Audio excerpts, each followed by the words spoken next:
And joining me now on 5 Night of the Fan, KFNS, as well as KFNS.com and InsideSTL.com, is a lady that I've been in love with forever. She's been doing it for a long time. Still looks like she's about 30, so I don't know how she's been doing it all these years. But star of stage, screen. She is now an author with her second novel came out last year. We are talking about the lovely AdrienneBarbeau. Adrienne, how are you, dear? I'm great. Thank you for that introduction. You're welcome. It's actually my second novel, but my third book. Yes, third book, because we had the autobiography that came out. And that's right. Yeah. Also a bestseller. So, well, before we get into everything else, I'm loving the Hollywood Vampire series. Are you going to do a third book on that series? I've been asked. I don't know. Right now I'm working on another nonfiction proposal, and if that one happens, then I'll do that first, and then maybe I'll get back to my Vampires of Hollywood. I know the last time we talked, because when it just came out, There Are Worse Things I Could Do, that was your autobiography, and I think '06. And I think you were talking about there's so much more that you wanted to get into. So would that be it? Other things that weren't in the book about your life that you want to get into in another one? That's not the one I'm working on right now, although I have been asked to do, just sort of a one-woman show based on the book, and so I've got to get back to that, too.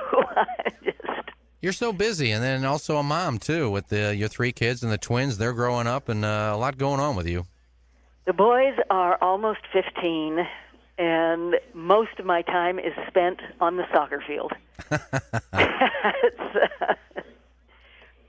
Well, that's what I loved about you. Because, and I love it. Yeah, or driving, driving them here or driving them there. And you still find time when you're doing that, because I know I think I was reading something you did where you said that when I'm writing the nonfiction, I'm writing the vampire series that I was doing. I would do it anywhere. I would do it on the set of General Hospital. I was doing it while I'm sitting in the car waiting for soccer practice to get over. So even when you're just doing nothing, you're working. Fortunately, I sort of have the kind of concentration that can do that. I don't have to be in a room by myself, and so especially when I was facing a deadline on the novels, I'd just sit in the car in the parking lot of the soccer field and wail away. Thank God for computers, and laptops. AdrienneBarbeau joining us here on 5 Night of the Fan, KFNS, KFNS.com, and InsideSTL.com. If you want to read any of her books or biography, There Are Worse Things I Could Do. Then you had in '08, Vampires of Hollywood, and then Love Bites, the second one came out. So anybody wants to catch up on those, all you got to do is go to Amazon.com, or you can go to your website. It is just AdrienneBarbeau.com, right?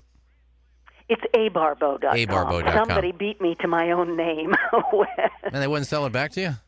I don't even know who it is. A big fan. So we just went with abarbeau.com. So go to the website, and you can find the books there, because they are a must-read if you're, especially the biography. There's so many things in your life that we found out there, but to see that you're such a great author, too. The 2 books, the 2 nonfiction are just great reads. I think I read when you sent me the first one, I think I read it in a weekend at the pool, so it's a pretty easy read, but very fascinating.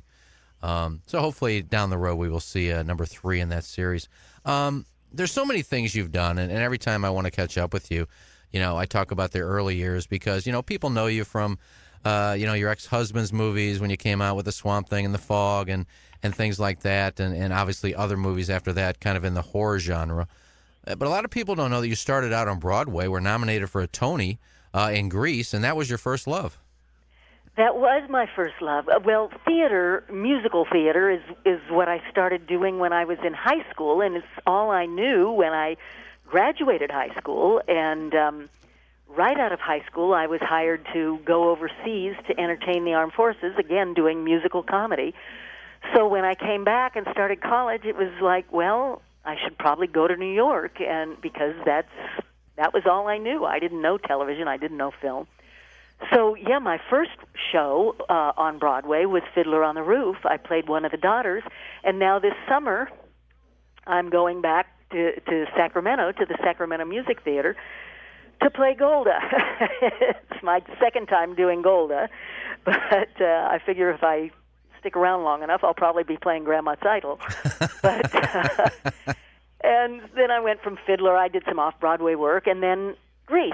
And we just had a great weekend back in New York on right in the beginning of December. They brought the entire original cast of Grease back to do a 12-minute number, which was a compilation of all the songs we had done in the original show, for a fundraiser for AIDS, for Broadway Cares Equity Fights AIDS. And we just had the greatest time. We all, almost everybody was there, and we all got to sing and dance and do all of that stuff. It's actually, your audience can see it on YouTube. I think it was called the 23rd Annual Gypsy of the Year Awards opening number. And there we all are. Alan Paul from Manhattan Transfer and Barry Bostwick, who Spin City and so many other things. And it was great. It's been, almost 40 years. That was 1972 when we opened on Broadway. I talked to Barry not long ago. I'm good friends with an ex-wife of his, Stacy Nelkin, and we were talking. Oh, with Stacy. Yeah, Stacy's doing some stuff with her life now. I was actually responsible for Stacy getting the role in Halloween 3. We used to have appointments at this business office.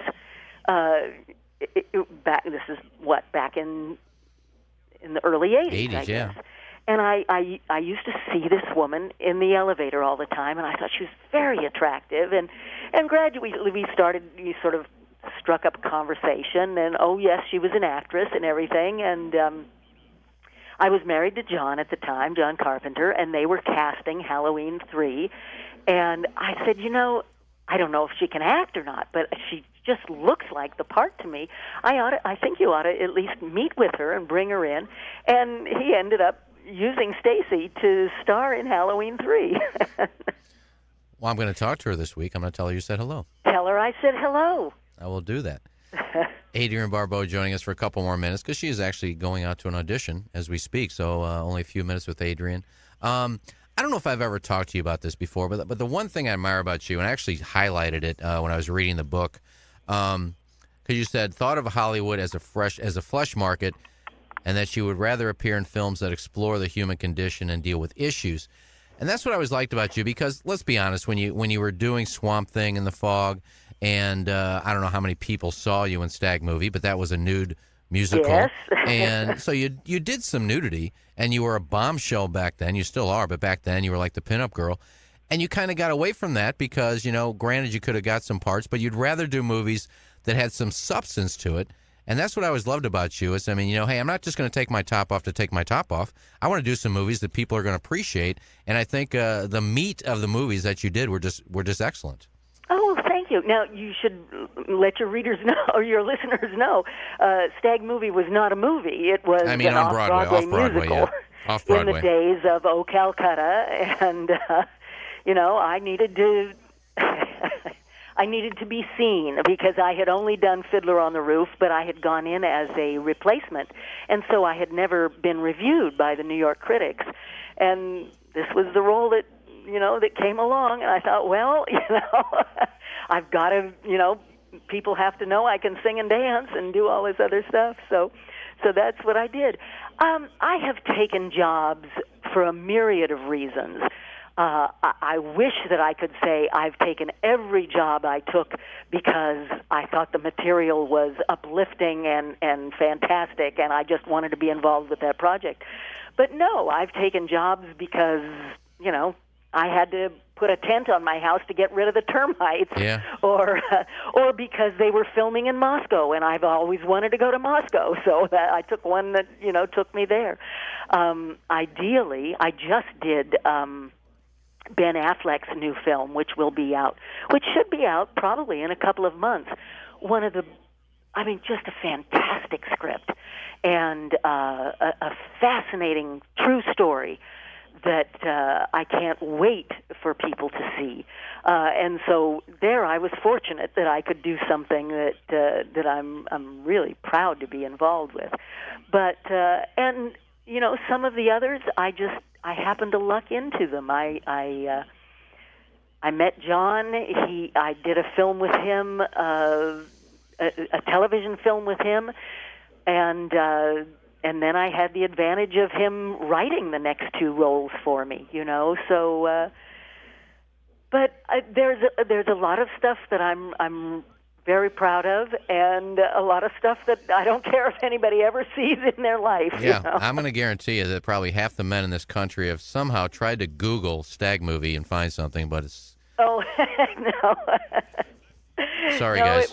We ran for about 5 months, and I got some nice reviews, and it led to, other work, and that's why I did it.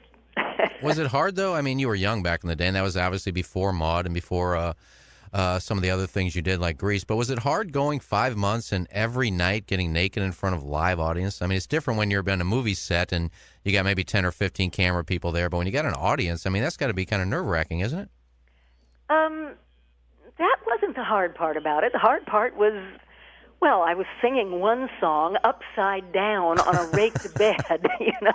I mean, the hard part was the performance. Yeah. But I mean, it was a time when Hair had been on the boards, and O Calcutta, which starred the man that eventually played my father in Maude, Bill Macy.